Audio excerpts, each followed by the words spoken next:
চলেন আমি এবার আপনাদের একটু আমাদের এখানকার একটা ছোট্ট একটা মাছ বাজার দেখাই।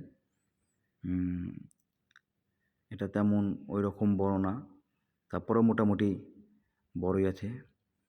ঢুকতেই আমাদের মেইন গেট দিয়ে অনেকগুলো ফ্রিজ রাখা আছে। মানুষ ওখানেও কিনছে মাছ। কারণ ওখানে বড়, বড় মাছগুলো কাটা রাখা।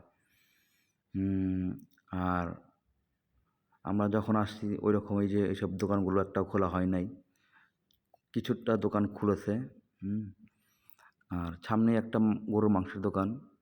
এই একটা মাংসের দোকান খুলছে। আর এই একটা দোকান খুলছে হুম? মাছের। ঢুকতেই হয়তো আমরা দেখতে পাচ্ছি ছুরি মাছ হয়তো এটা। হুম? অনেক বড় লম্বা। আর অনেক ধরনের মাছ আছে। এর মধ্যে কোনো তাজা কোনো মাছ নাই। একদম সাদা হয়ে গেছে। তারপর পানিতে রাখছে, সাদা হয়ে গেছে। হুম, দেখতে তো পারতেছেন। একদম সাদা।